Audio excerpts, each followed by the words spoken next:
as they can for what each individual needs. It's about more than yourself. It's about the team. And that's when it works the best. And Connecticut has won. And it's not dissimilar from a great jazz band.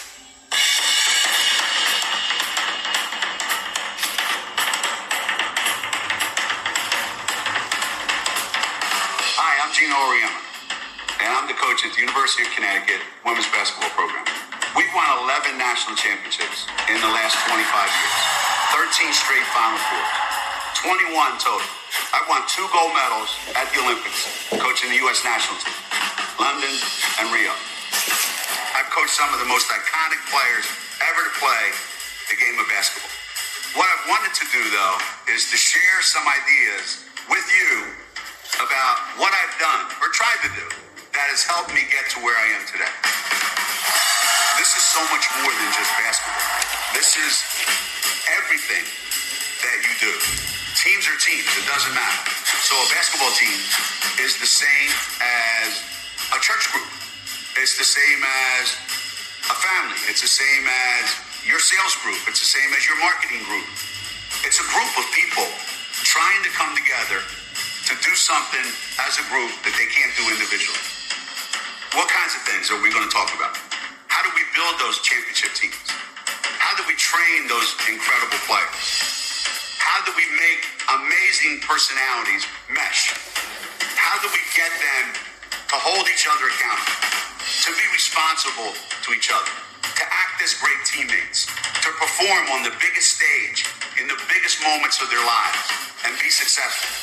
And, more importantly, how to take what they learned from the game of basketball and carry it on to the next phase of their lives.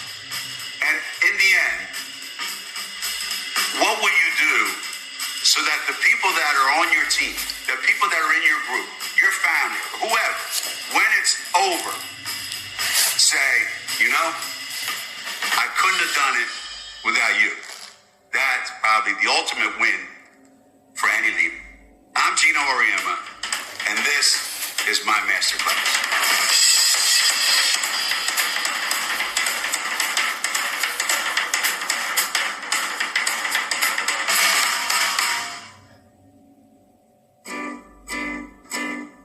I was born in the mountains east of Naples in a little town called Montella in the province of Avellino. And I grew up right outside Philadelphia, Pennsylvania. The very first day, my aunt walked me to the school, and I met one of the sisters for the first time. She was talking to my aunt. I didn't understand a word they were saying, obviously. But my aunt translated a little bit, and this is the gist of the conversation. The teacher said, tell him, this is November now, it's after Thanksgiving, so I've already missed September, October, and November. In June, all those that pass are going to go to third grade. All those that fail are going to have to do second grade all over. So my aunt is explaining this to me in Italian. She said, do you understand this? I said, yeah, I understand. And class started. And the days passed. And my English started to improve. And the more my English improved, the more I wanted to hang around with the kids that were playing. And the more I played with them, the more my English improved.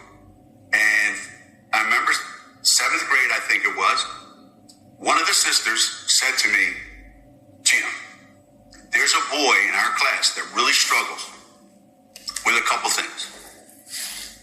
Would you be kind enough to help him through this? And I thought, wow, she's asking me to do this. That was me 3 years ago. And I took it like, I'm not going to let her down. And I'm certainly not going to let this other boy down. And maybe that's when it all started for me, that I enjoy helping people get better than they are. It felt good. And I wanted to keep doing it. most of you that are watching this are not basketball coaches. If you are, great. Most of you are probably not coaches of anything related to sports. But you're probably coaching something. Your coworkers. You're coaching your family. You're trying to help your neighborhood be a better neighborhood. Whatever the case may be, you're coaching. You might not even know it, but you're coaching. Any group can benefit from the strategies we're going to talk about. And you as a leader can help them reach their potential.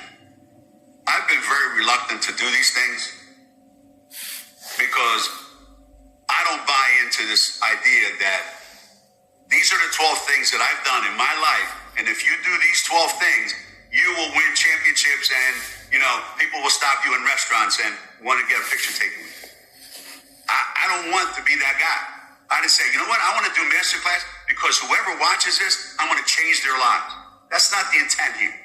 The intent here is there may be a few things you pick out of all this that you end up using that ends up making your life a little bit better. And I thought that would be a cool thing to do.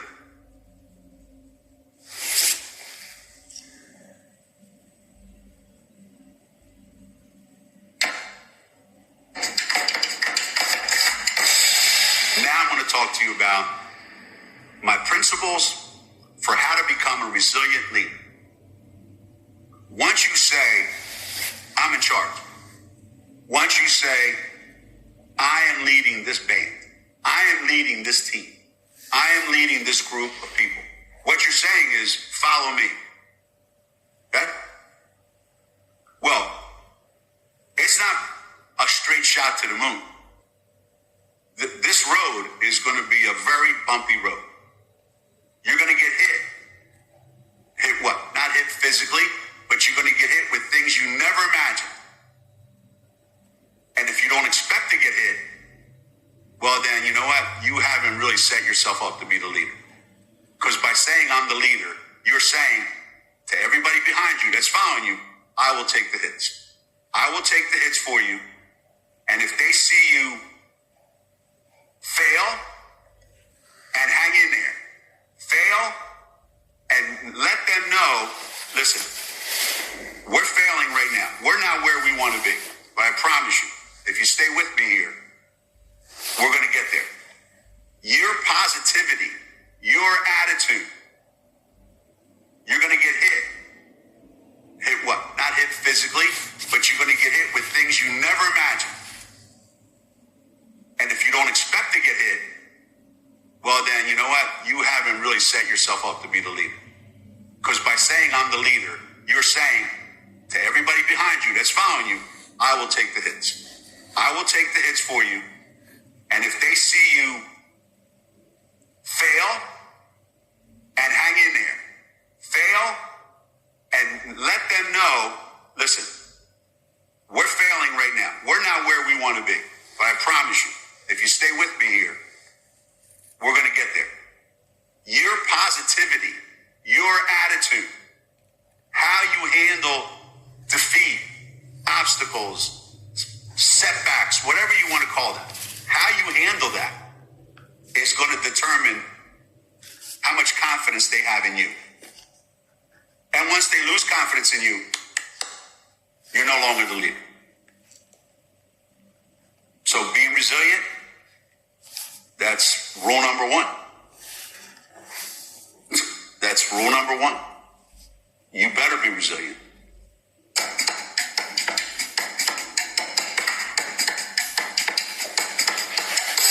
How do you know you're a leader?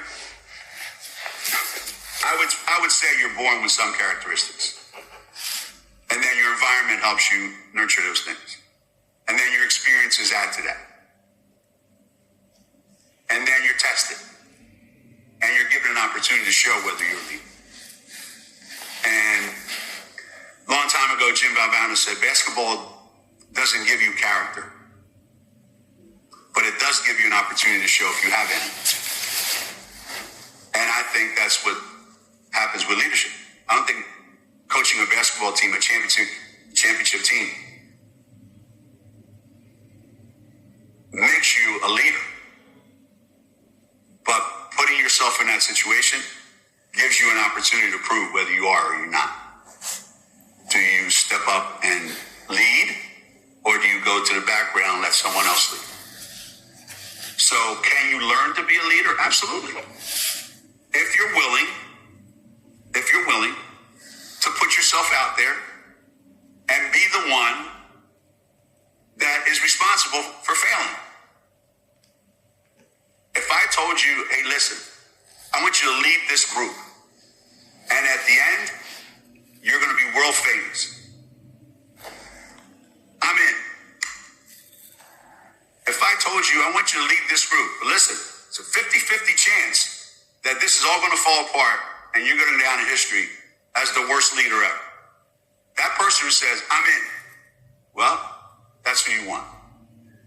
You're willing to stick your neck out there. You're willing to take that chance without knowing what's going to happen, and you're okay with it. And the more times you put yourself in that situation, you become resilient, right? We talked about that. And you find out, am I capable of being a leader? Yeah, you can learn to be a leader. Just don't shy away from opportunities to lead.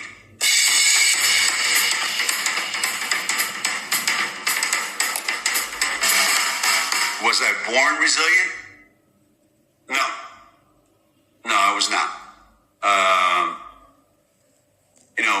Being born in Italy in the 50s, it's not only going back in time, 67 years, it's going back in time, where you're living in a country, in a part of the country where life is hard. Life is hard for your parents. Life is hard for everyone. We had no heat in our house.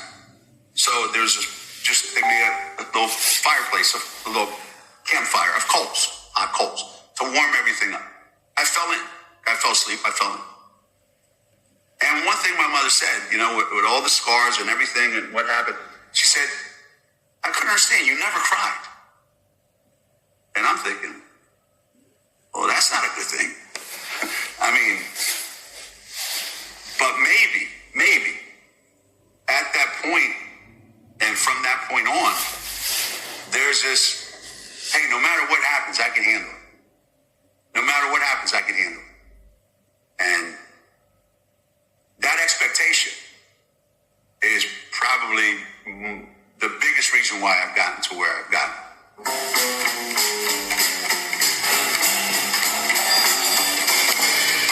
None of us has any control over things that are uncontrollable. So it's our job as coaches to make sure that we focus on those things that absolutely we have total control over.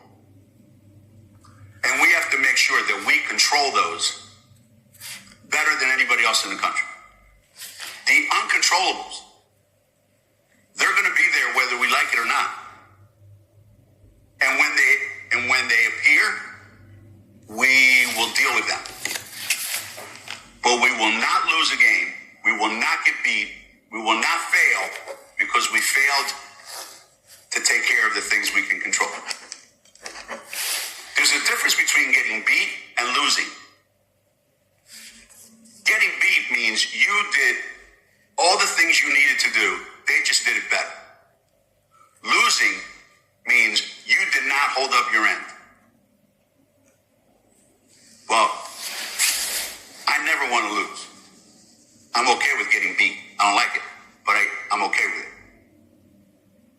But we don't want to lose. But if you beat us, we tip our hat to you and say you were better than us. But sure as hell, we're going to control those things we can control better than anybody else.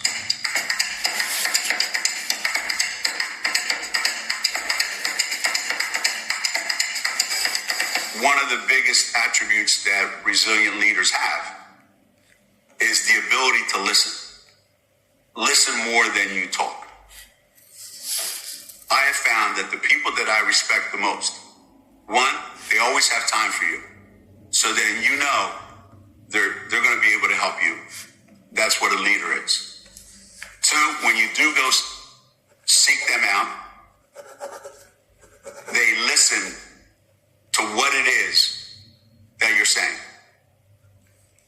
in the moment with you. I'm trying to do that more with my team. And I bet you all of us could do a better job of that. One, be available. Make time.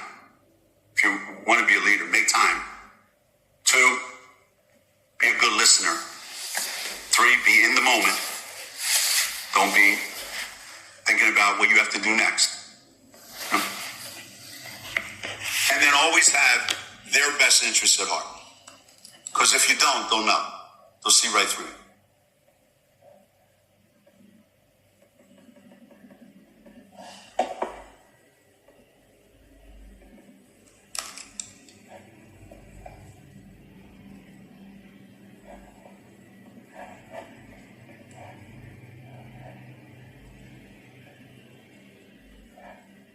What you have to do next. And then always have their best interests at heart. Because if you don't, they'll know. They'll see right through you. And then when problems come up, you'll all figure out how to deal with it. But without that trust, communication, really understanding what other people are thinking, what they want, when problems come up, it's, well, this is why it came up. It's your fault, your fault, your fault, your fault. We gotta find somebody to blame. But when you're all in it together, you're all finding a solution. You're not finding somebody to blame.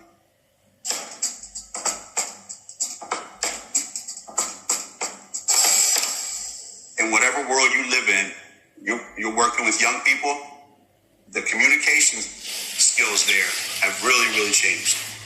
Really changed the game. And in today's day and age, it's much, much more difficult to sit there, have a conversation with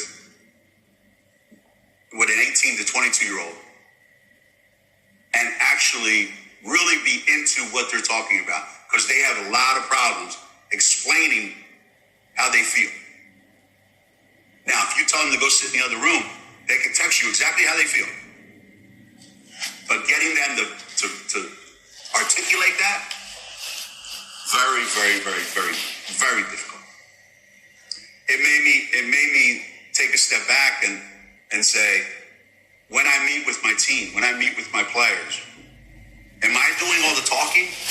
Am I telling them all the things I want them to do, all the things that I know? Am I just, dispersing knowledge over there, doing them a big favor by showing them how much I know? Or am I taking the time to actually listen to what's important to them, what's going on in their lives, and how I can help them, and how I can understand them better? And I found out, you know what? I probably don't do a good enough job of that. But I'm going to.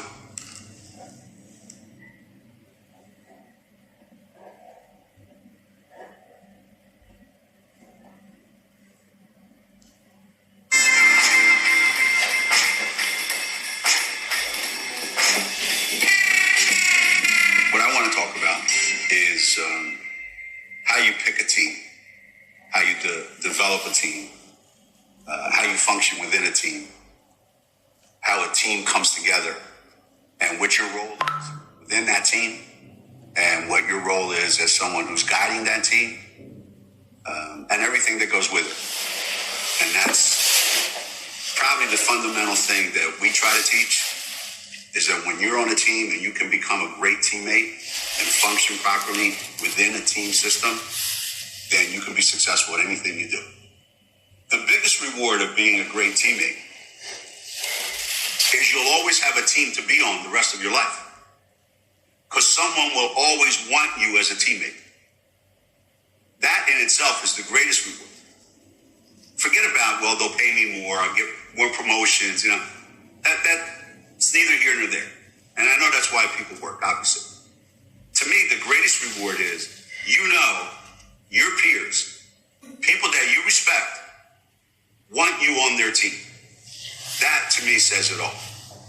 Because that means they value you as an individual, and they value your skill.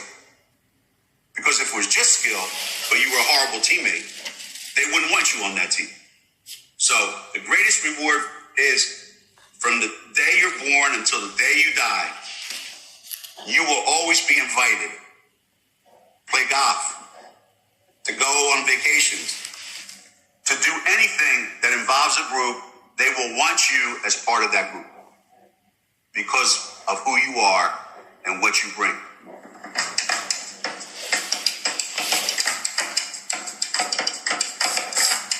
Well, I think when you're born, that's your first team. And some people, when they're born, they have a whole bunch of teammates. And sometimes you're the only one. Sometimes you have two parents. Sometimes you have one. Sometimes none. But that's your first team. And everything's about you all the time. You're the center of the universe. Okay? And then as you get a little bit older, you learn sometimes it's not about me.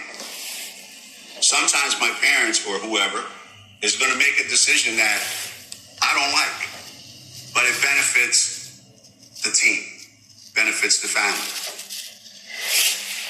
Your other teammates are happy as hell, but you are a whiner because you're not getting your way anymore.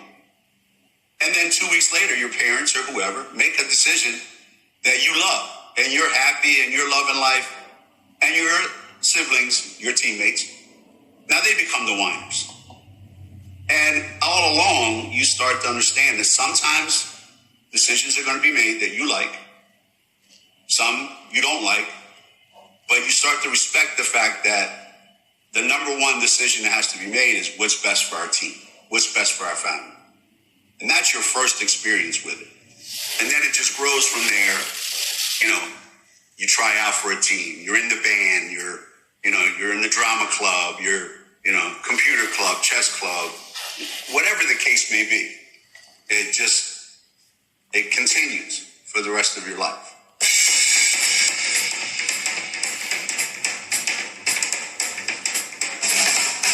So you want to be a great pianist.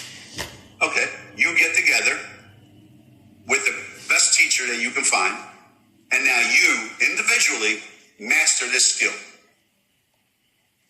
All right? But if you can't play this in concert with other people, then that's all you're ever going to be. So mastering a skill is difficult. Learning how to master being part of that group and blending your skill with others, that's what's going to make you happy. It's going to make you happy because you're going to look up and you're going to realize,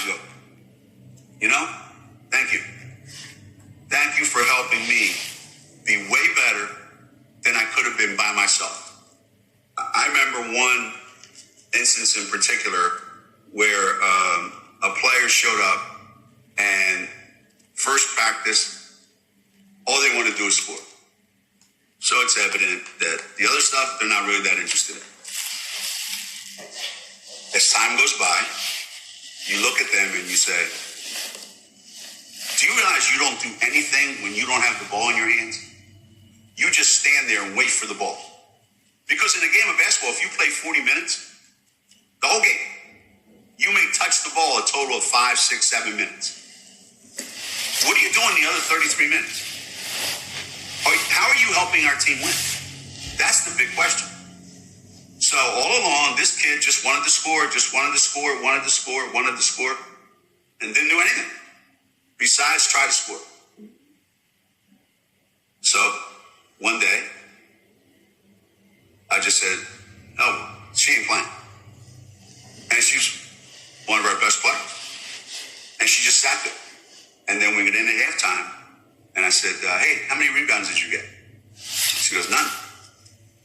I go, how many assists did you get? She goes, none. I go, how many steals did you get? None. I said, well, good. That's exactly how many you got yesterday at practice. And the light goes, bing, okay. And went out in the second half and got a triple-double in the second half. And it's like, okay, now I'm going to play basketball. Right. So you're either going to contribute in every way, or you're not going to get a chance to contribute in the way you want to contribute. So sometimes when you take away the one thing they love, you'd be surprised how quickly they do the other things. And became more concerned with her teammates and helping her teammates, that she went from selfish, all about me, to team leader and Final Four MVP.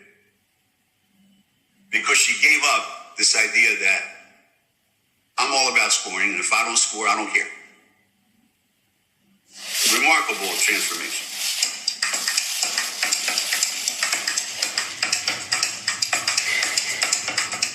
To me, the best teammates, the best players, and I don't mean the best players, the best performers. I don't necessarily mean that. I mean those who function the best within a team. They show up. They get a sense of, okay, what's this team all about? What is this team trying to accomplish? What does the leader of this team want to accomplish? Obviously, they brought me on because I have some skill that I can help this team be more successful. Now I look around and I see that there are a lot of very skilled people on this team. Some have skills that I don't have. Some have the same skills that I have, but they're better at it than me. But I have some skills that others don't have. And I'm really good at some things that other members of the team are not. And then from there, you try to figure out, how do I fit in? Where do I fit in? Do I want to fit in? Because I joined a team, that doesn't mean that I have to give up everything that's made me qualified to be on this team. This is a group effort. What you bring to the team, you have to bring that every day. You were asked to be on the team because, hey, we're going to need your skill at some point. May not be today, may not be tomorrow, may not be next week, but at some point, okay, we're going to tap you on the shoulder and we're going to say, hey, today, we need you big time. And you better be ready. You're in a small group, small squad, 4 of you, 8 of you, 12 of you, doesn't matter. Okay? You make that 12, that 8, that 4, the absolute best in the company. Your rewards will be greater than you can ever imagine that you could ever have gotten by yourself. It's the same in sports, and it's the same in business, and it's the same in life. Listen, when you do something by yourself, who you having a reunion with 20 years from now? You.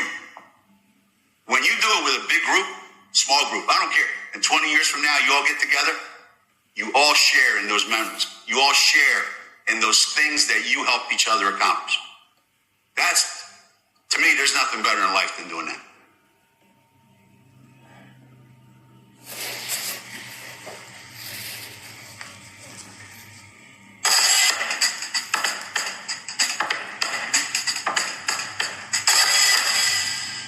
We always have these delusions where we think we're perfect. And we think that everybody loves us. We think everybody likes us. You know, somebody say, hey, do your players like you? They love me. How do you know? Because they do. Then if you ask the players, like, what's Coach Auriemma like? They're not all going to say, I love him. So what I think I am and what they think I am could be two completely different things. So it doesn't matter what I think I am. What matters is what have I been able to get across to them, and what do they think of the way I coach them? And if they respect me for the way I coach them, then I'm happy. They don't have to like me. I don't need any more 18-year-old friends. I've had them when I was 18. I need their respect, though, and I have to earn it every day. And I try to.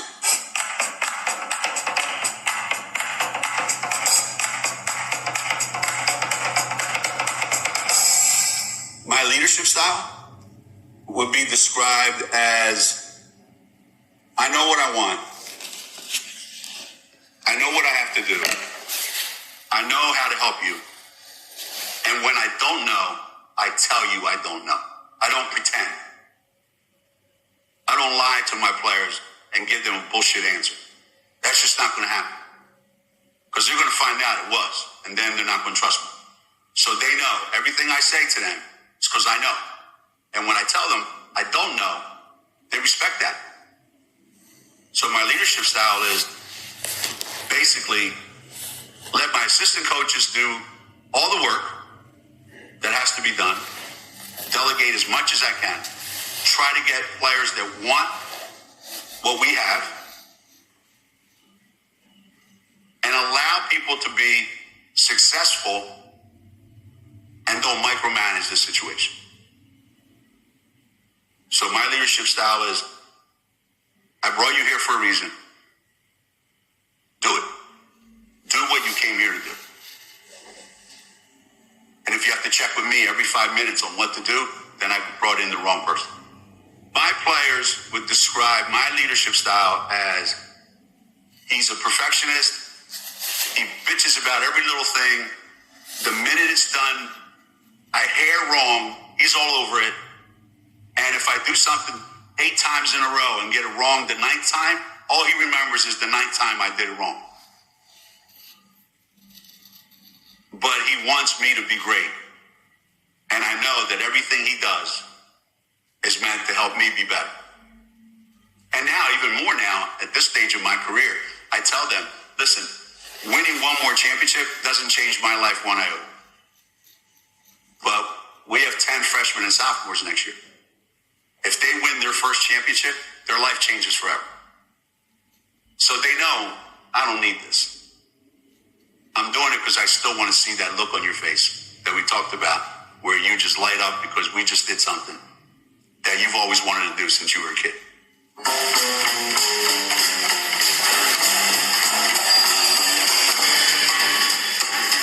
A good leader can galvanize everyone into a team. By what? Stating a common goal.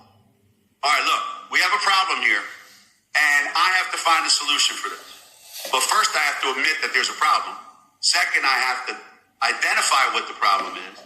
And third, I have to give them a strategy for how we're going to attack this problem. That's my job as a leader. If I don't do that, then people are going to take it upon themselves to try to figure it out. And when people try to take it upon themselves, they try to do what's best for themselves. And they need someone to bring them together and say, if you can help that person next to you, and that person next to you can help that person next to them, it'll come back around full circle, and we've all just helped each other reach our goal. A leader's supposed to put you in that situation.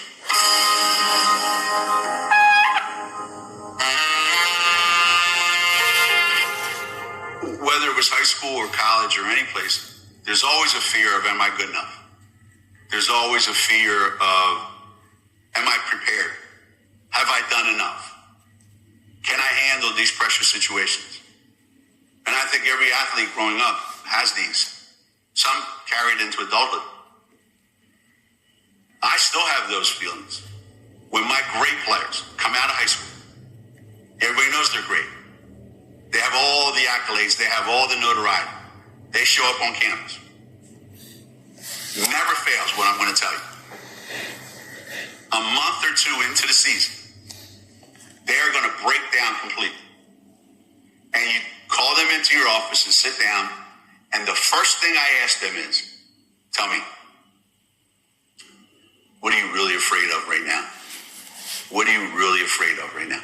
And it always comes down to this fear of, I'm not going to be able to live up to who I think I am, who other people think I am, or what my expectations are, or what other people's expectations are for me.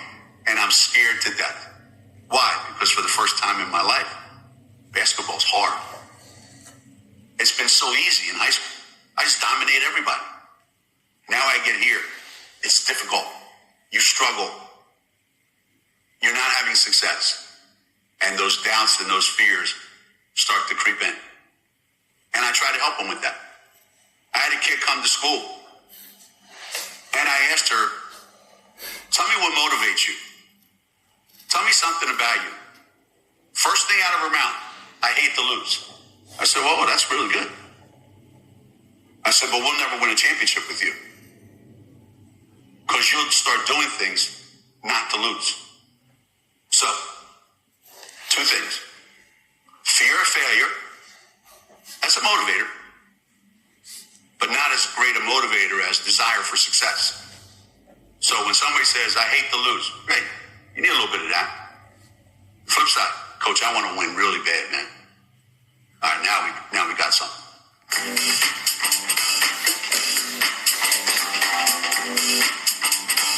I've seen what great teams look like. I've seen what great teammates look like.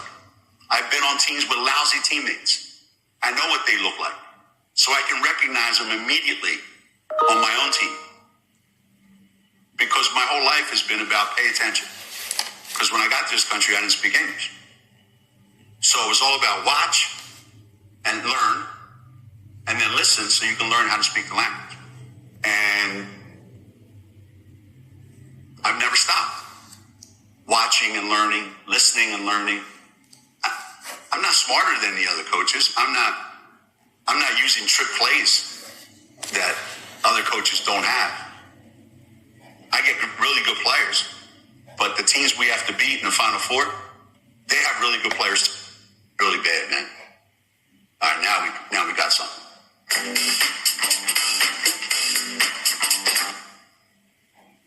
I said, but we'll never win a championship with you. Because you'll start doing things not to lose. So, two things. Fear of failure, that's a motivator, but not as great a motivator as desire for success. So when somebody says, I hate to lose, great. You need a little bit of that. Flip side, coach, I want to win really bad, man. All right, now we got something.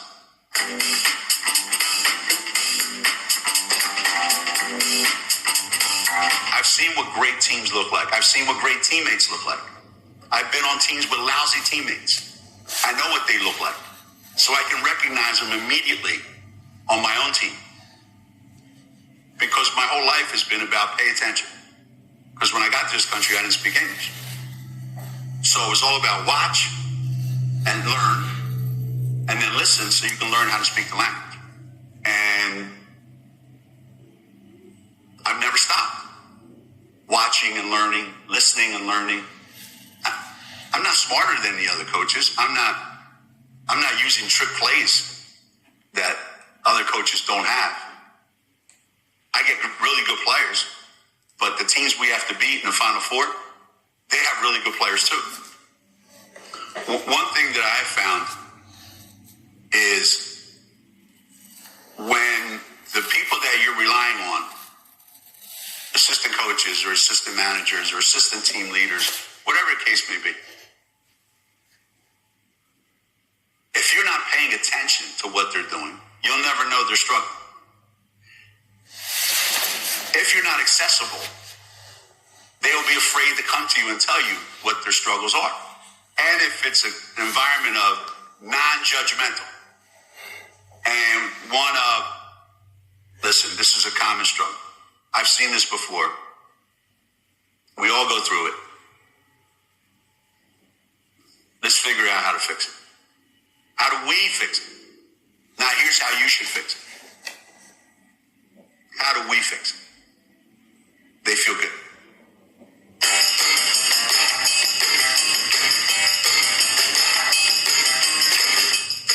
As a leader yourself,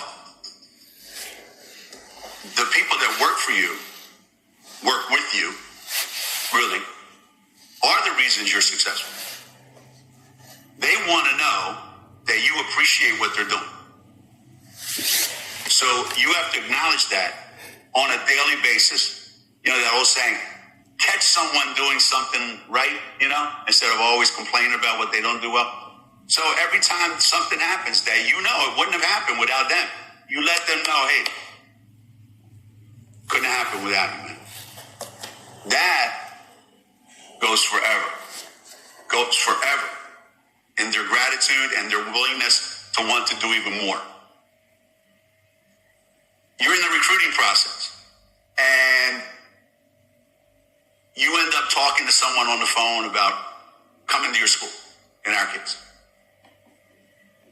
And the player that you're talking to says something that triggers in your head, well, the reason why they just said that, the reason why there's a connection here is because my assistant laid the groundwork for this.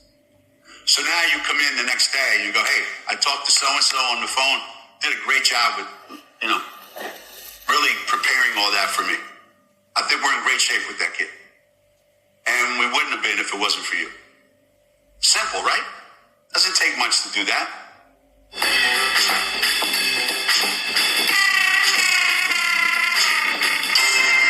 I don't know that you can win without confidence. Nobody's ever done anything great without confidence. So I want you to believe that what we're doing is going to lead to a championship. Now, when it comes a time when you just have to say, listen, we just didn't have enough. But you want them to think anything's possible. They have to buy into that. If you believe it and you tell them, then you got utopia.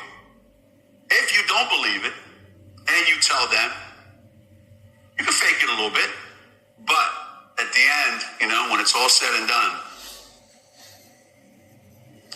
what they do is what matters. Not what you know, not what you think. In the end, it's what they do. So you got to make them believe that they can do anything.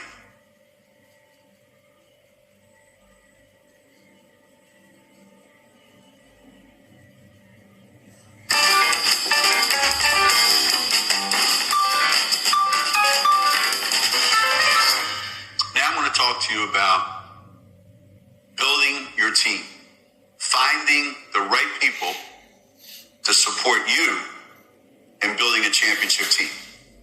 Championship teams are made up of championship people. You're not going to be able to accomplish the ultimate goal, which is winning a championship, if you have average individuals. So you've got to find people that are above average. First, you have to have an organization that is a championship organization from the top down. A friend of mine told me a long time ago, you can never be greater than your leader. You then are setting the agenda, you set the goals, you set the vision of where we are going to be and how we're going to get there. And who am I going to hire? Who am I going to bring in that is going to help me get there? That's how it all starts.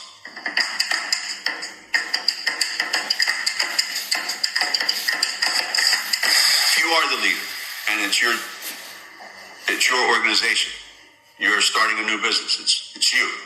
The number one thing that you have to do now is know what you don't know. Okay? And then the first thing you do is you find someone that knows all those things you don't know. Someone who has the same vision as you do, but their skills are all the skills that you struggle with. So you're the idea person. Great. You came up with this idea. Hey, this is how we're going to play. This is what kind of team we're going to have. This is how we're going to function. Blah, blah, blah. Now you need somebody to execute that plan. Well, that might not be you. Because maybe, I have 1,000 ideas. I just don't know how to execute any of them.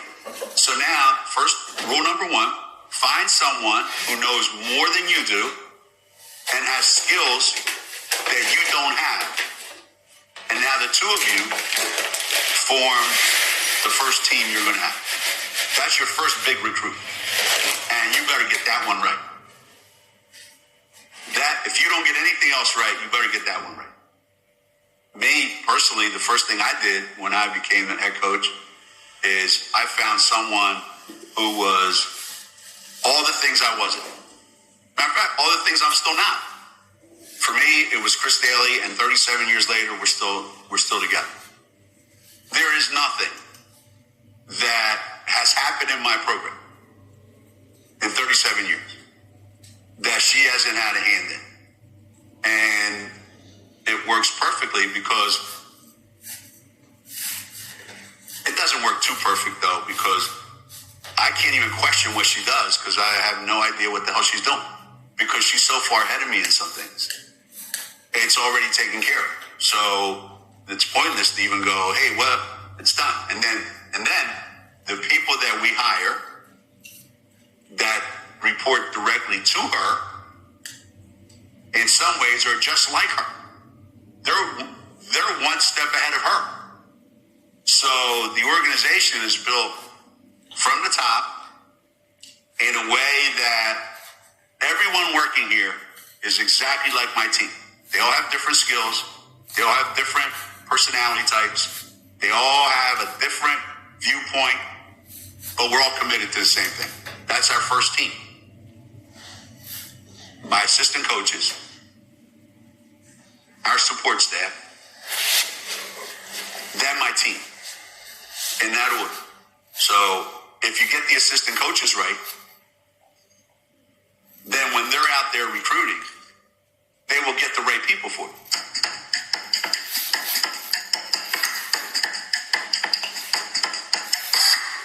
That first decision to hire Chris, I didn't have anybody that I could ask to go, hey, what do you think?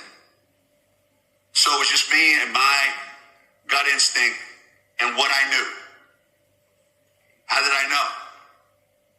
Well, I had spent time on a committee, a couple meetings, and I watched, going back to when I was a kid, I watched how she operated. I listened to what she said. Then I watched how she moved at all these events that we were at. And I thought, if I get the job, that's the person I want to hire. And I did. And the key is she believed in me too. When you decide to bring in someone like that, you have to give them total trust. You have to give them the ability to make decisions, and you have to trust the decisions that they make. I asked a friend of mine one time who was coaching. I said, what are you up to these days? And he started telling me about all the things that he was doing. And now he had no free time. And I said, can I ask you a question? Let's say you went on vacation for 2 weeks and didn't talk to anybody in your office. He goes, no. He said, that'll never happen. I can't do that. I didn't say anything, but I thought to myself, I could leave for a month and come back, and the operation will actually be better than when I left, because I won't come in and just, hey, I want to change this, I want to change that. So to me, you have to give your key people the autonomy to make those decisions so that they will own those. And they feel ownership in it. So they don't go, well, this is his team. No, this is our team. And that's how I was as an assistant coach. I thought that everything that went wrong on our team was my fault. And I never said, well, that's your problem. No, I want it to be your problem as much as mine. And I want it to be your success as much as mine.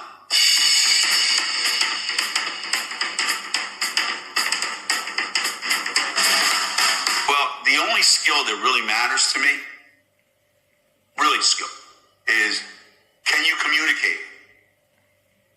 Are you a great communicator? With kids, with adults, with administrators, with boosters, with fans, with parents, I don't care. Are you able to walk in any room and be able to communicate? That's number one. Well, how about recruiting? Listen, recruiting, you'll learn how to recruit. What else? Teaching, coaching on the court. Yeah, that's important. But if you can't communicate, you can't teach. I'll teach you what I want you to teach. So someone who is a great communicator and someone who shares your vision, we keep coming back to that vision. And then the hardest thing is, can they be trusted and be loyal? That's probably the most difficult thing to pinpoint when you're bringing in someone. Because you always think they are. You always think they're going to be. But you really are crossing your fingers. And I try never to get that one wrong. And And so far, I've never gotten that one wrong.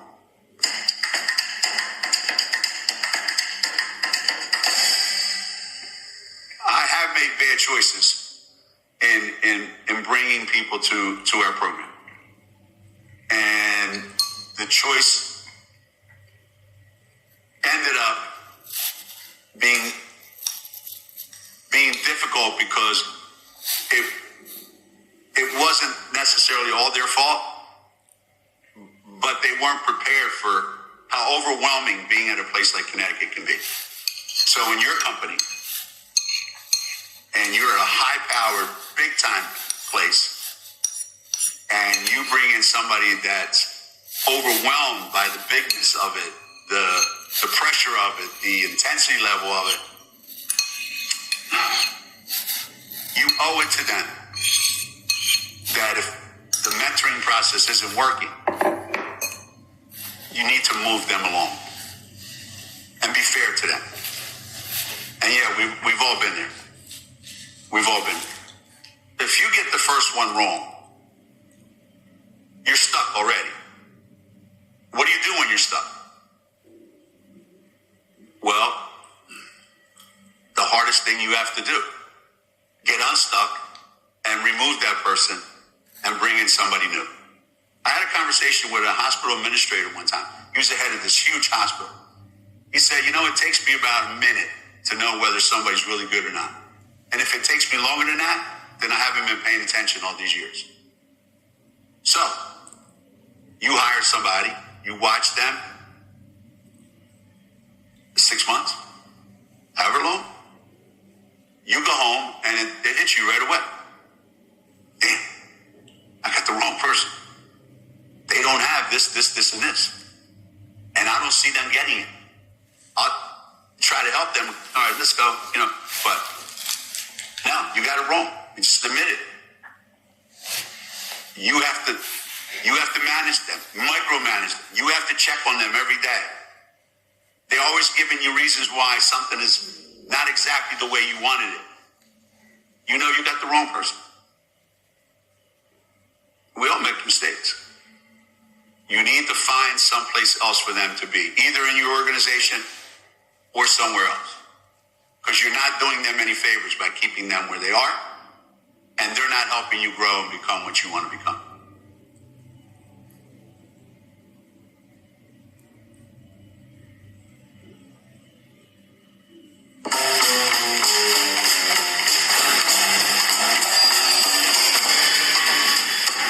Once you hire your staff,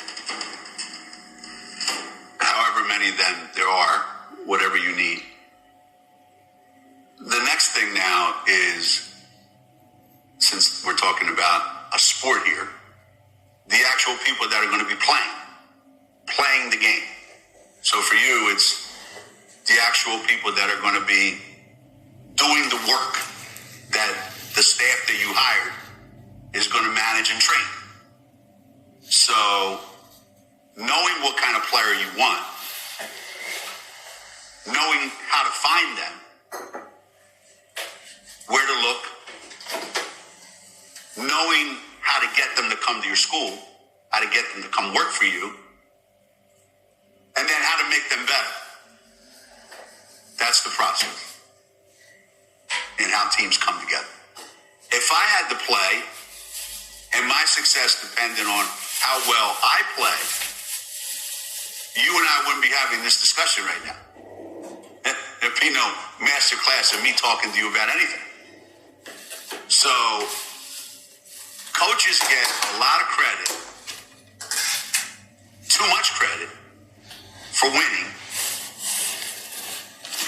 when really, it's the players who win.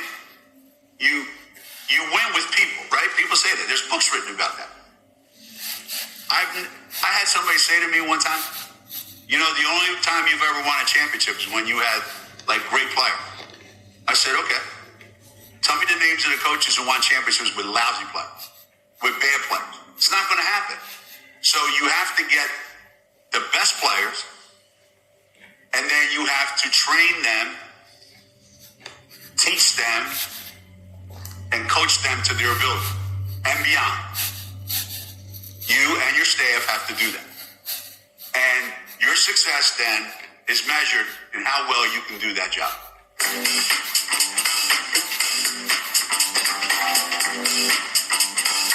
When I tell people we're looking for a kid that fits Connecticut, generally speaking now, when we're out there, most everybody knows. If they say, where's that kid going? They go, that kid's going to UConn. Yeah, I can see that. So the characteristics that they have, one, they're really talented. So right away, they would expect us to be involved with that kid. Two, they're unselfish. Well, how do I know they're unselfish? Well, I watch them play. And I watch how they react when things go badly for them. Three, they're great teammates. How do I know that? I watch how they treat their teammates. Well, you don't watch how many points they score? Who cares? I watch what happens when a coach takes them out. What happens when a ref makes a bad call?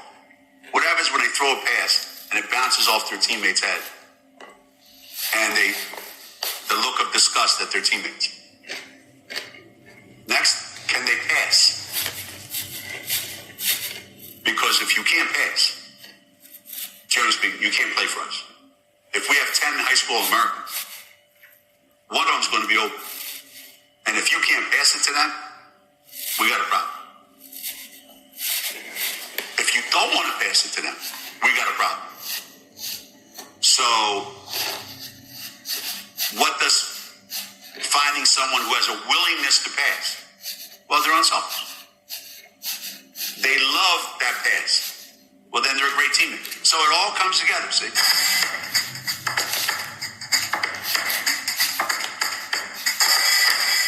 If you have a company that's a world leader, you don't have to worry about raw talent because everybody that you are talking to is refined or you wouldn't be talking to them.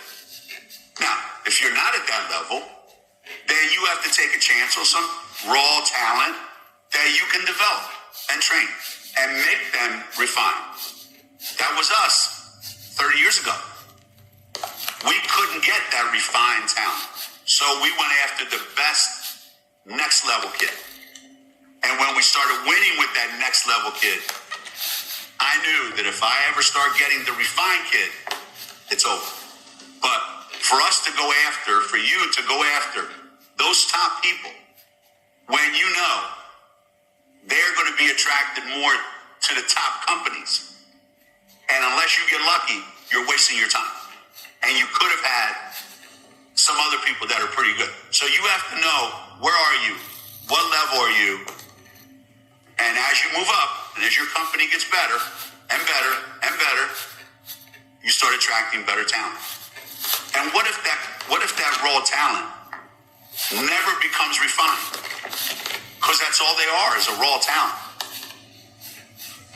So to me, I would say to you, as you're talking to them and as you're evaluating them, emotionally, intelligence-wise, personality-wise, do they appear to be the kind of people that you can grow them? Do they have the capacity to take in a lot of information? Because that's ultimately going to be why they're successful. Or they're just going to be raw talent. Or they're just going to be people that have potential. A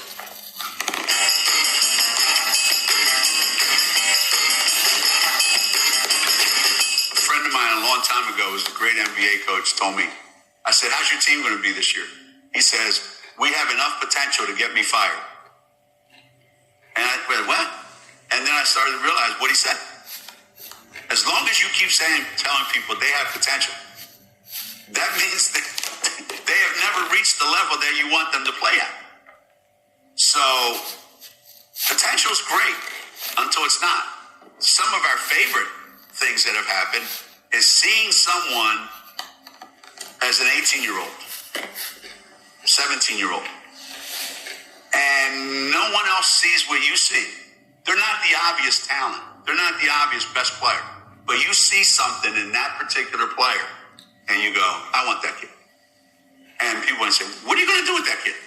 I got to have that kid. I'll give you a quick story one time.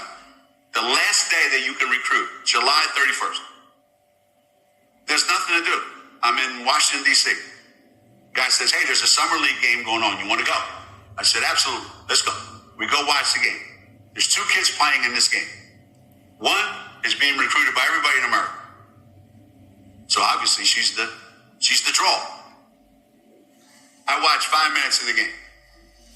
There's this little kid standing next to me. I go, hey, can you tell me who that kid is?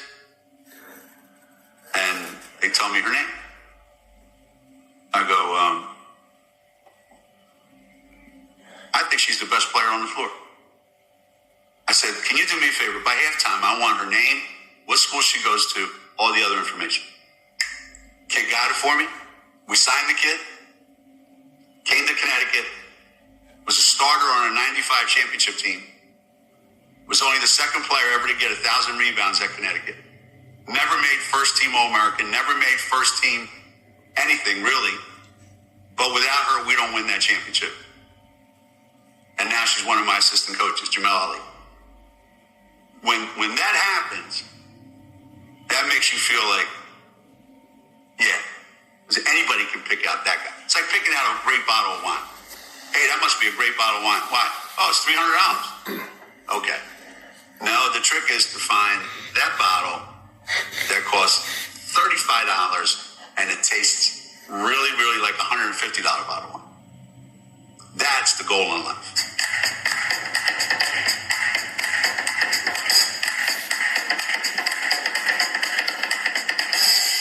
The word intangibles obviously is there for a reason. It has to mean something. It has to describe something. In sports, it describes the ability to do things that go unnoticed by the untrained eye. It's doing the things that the TV announcers completely overlook because the light is shining on the stars. Now, there's a lot of great stars that also have great intangibles. So what are those intangibles? Well, first, what are the tangibles? The tangibles are, let's take basketball. They can shoot. They can dribble. They can pass. They're athletic as hell. They can rebound. They want to play defense. Okay. Those are skills. Those are tangible things that they're going to bring to your team. What's an intangible? Well, see when there's a loose ball there and it could be anybody's ball? That's the kid who'll dive on that ball and make sure that it's ours. That's an intangible. What else? Well, there's a ball going out of bounds. And if we save it, we get another possession. And if we get that possession, we maybe get a chance to win the game. That kid's always the first one to go after that ball. That's another intangible. Unselfish. That's a great intangible. Fearless. Tougher than you. Physically and mentally tougher than you. That's an intangible. If you have a great player that's skilled and has those qualities, and I've had a bunch of them, that's how we win so many games. They have great talent, they have great tangibles, and they bring those intangibles, and then we can't lose. And then I've had kids that didn't have the great tangible skills, but had great intangibles and helped us win. Quick story. In the Final Four, we had a freshman named Kelly Farris. She played 24, 25 minutes both nights. Semifinal, final game as a freshman. Didn't score a point. We wouldn't have won the game without her. Okay? Now fast forward to her senior year. We're in the Final Four. We're playing a national championship game. We're loaded with talent. The other coach decides, I'm going to leave her open because I got to guard these other guys. So I think she made 6 threes. And after the first 2 or 3, I said, that's it, the game's over. So she went from being the great intangible to all of a sudden adding a tangible skill and elevated herself to legendary status at Connecticut.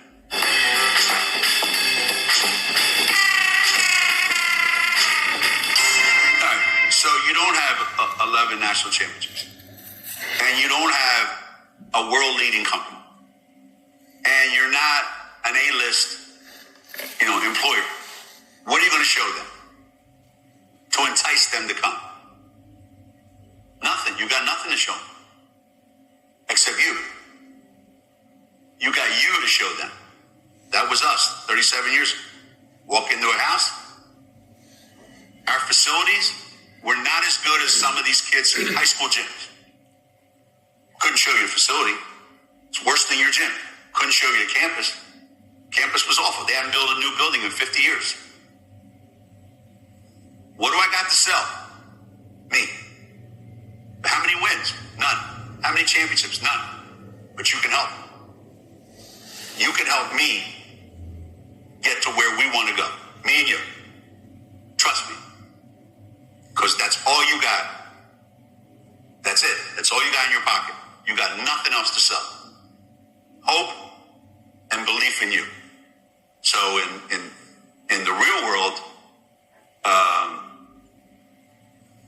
the absolute best candidates, if you want them, you're going to have to go up against people as good as you, companies as good as yours, companies maybe better than yours.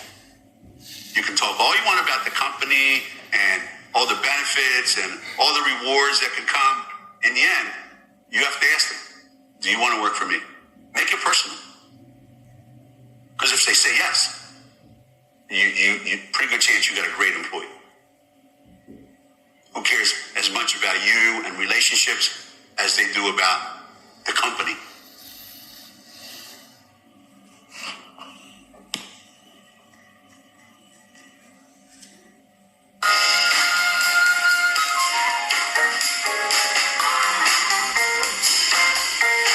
Now we're going to talk about goals.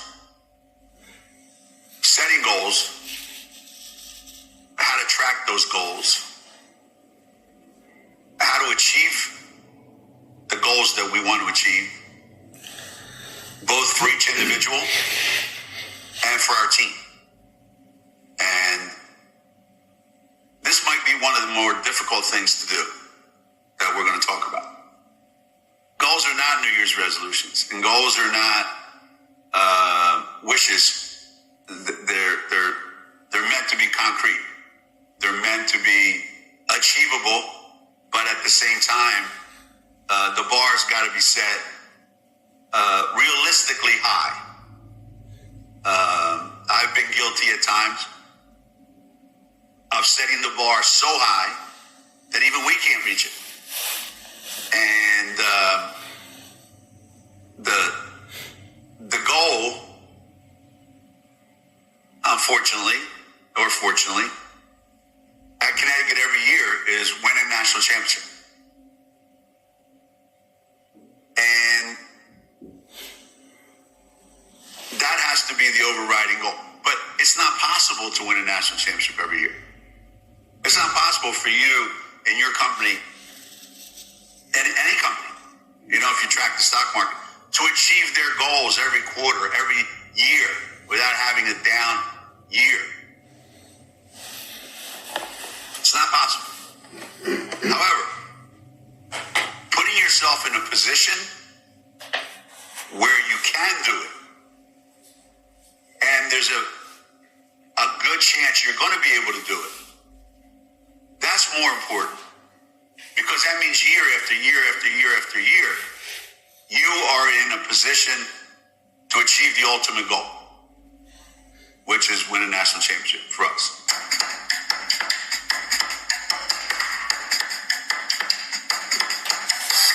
Who sets the individual goals?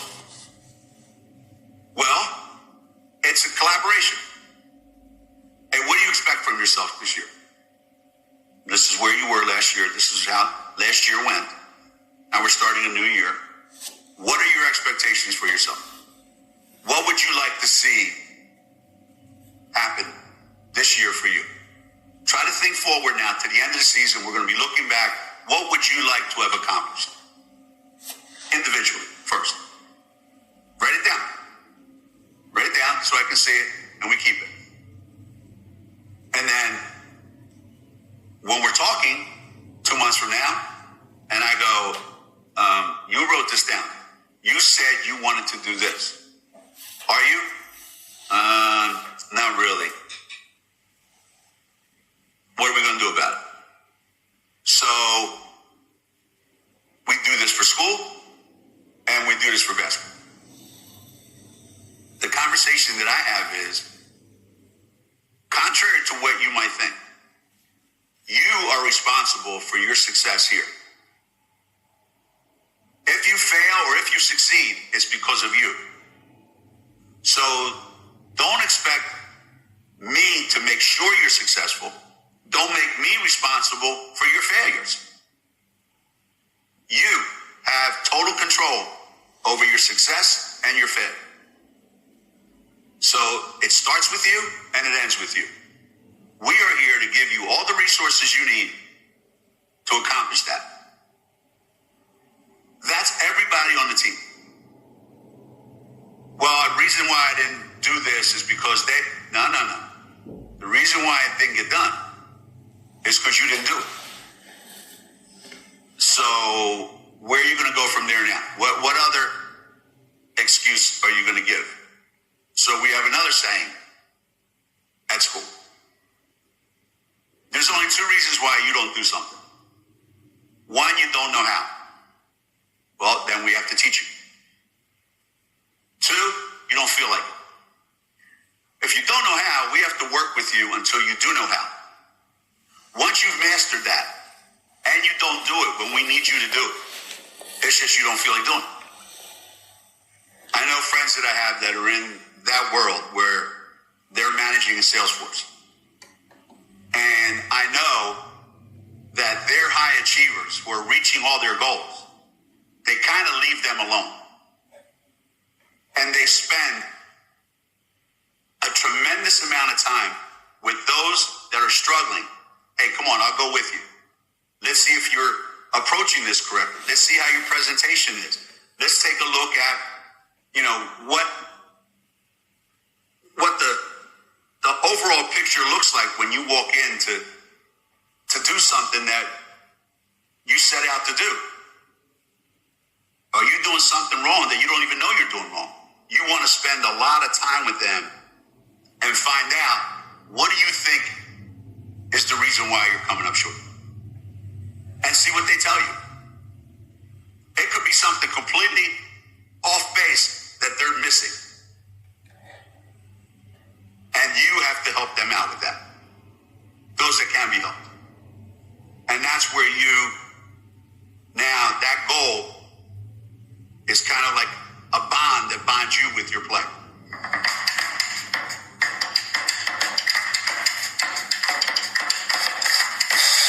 Tracking it is not easy.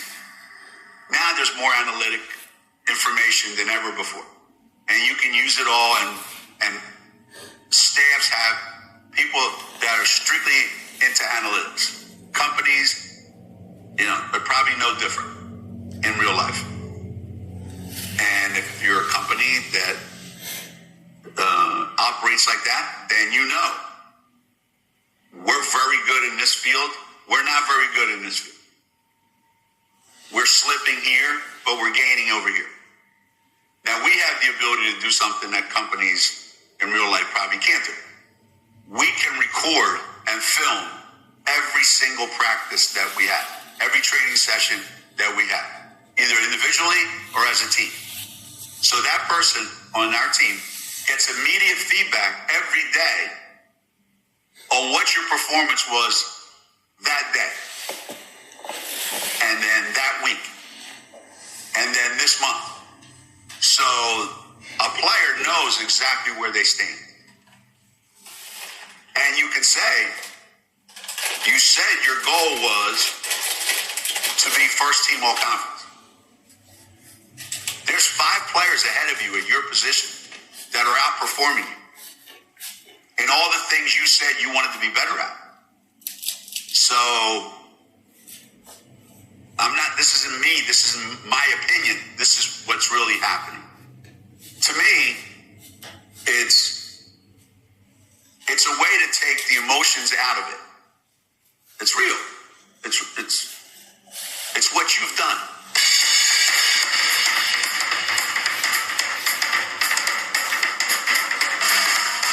We had a player named Tina Charles. It's a great player. So her sophomore year, 2 other kids on our team made first team All-American. So I went up to her, and just give her a little needle. I said, "Hey, Tina, 2 of our guys were up there. I didn't see you up there." And she goes, "Next year, coach, count on it." I'm like, "Okay. I'll hold you to that." He goes, "I got it." January, following year, "Tina, come here. Sit down." Pulled out her stats from the year before in January. Pulled out her stats this year. Identical. I said, "Tina, you didn't get it last year doing this. What makes you think they're going to give it to you this year doing the exact same thing? If you want more, you have to do more." Took off. All-American that year. All-American the following year, Rookie of the Year, and the MVP, the whole thing. But that was the mindset of, you set a goal. I want to be an All-American. You do something, you don't get it. You got to now look at it and say, okay, next year, if I want more, I got to do more. You can't be ordinary and be treated like you're extraordinary. Doesn't work that way. So once you establish that with your players, that everything that you do is because you worked at it. You earned it. You deserve it. It wasn't given to you. Then they know. Nobody's giving me anything. And if I want something, I have to earn it.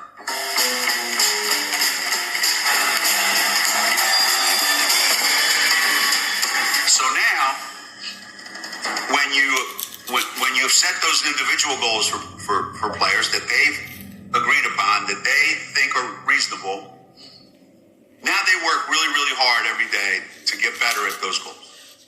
That's why it's good that you ask them what they think they can do, that they can live with. So you're not imposing your goals on them. Being accountable is being accountable to yourself, really. It's being accountable to yourself. And then being accountable to your teammates. So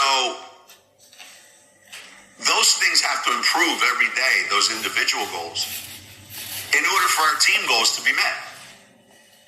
There's no way we're meeting our team goals if you as an individual can't meet your individual goals.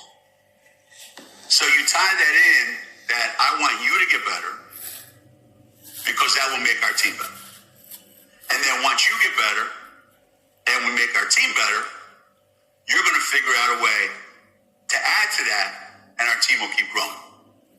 If you become stagnant, then we're not going to get any better. So you keep using their individual goals that they want to keep driving the team higher.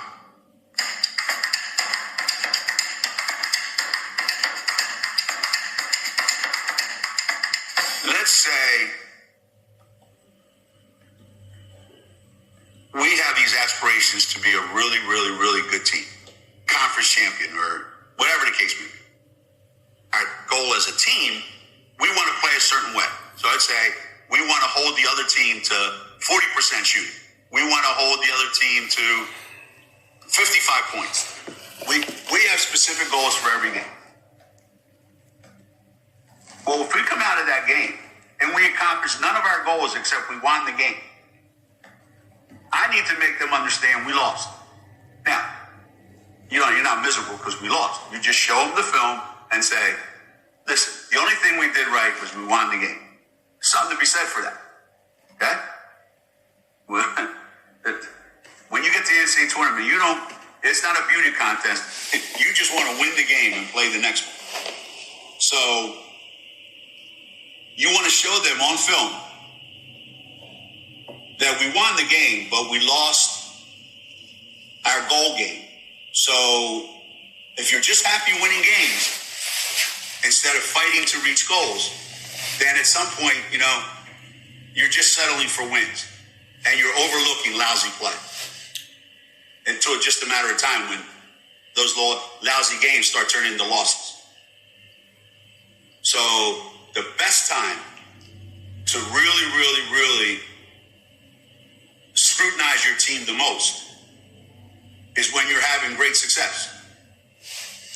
So if your company's doing great, that's the time to really get in there and go, hey, how are we doing this? Are we doing it the right way? Or are we getting lucky in some areas? Did we screw up, but we got away with it, and that's why we're really good? Or is everything along the way done exactly the way our culture says it should be done? Because if it is, it'll hold up under pressure. That's how we set goals, track goals, hold ourselves accountable to meet those goals. And you will need to do that if you want your company to grow. If you as a leader want your people to grow, you need to do that. Set the goals with their help, track it with their help, input to give them tools that they can use, feedback. That's what you have to do. Thinking it's going to happen by itself, it's not.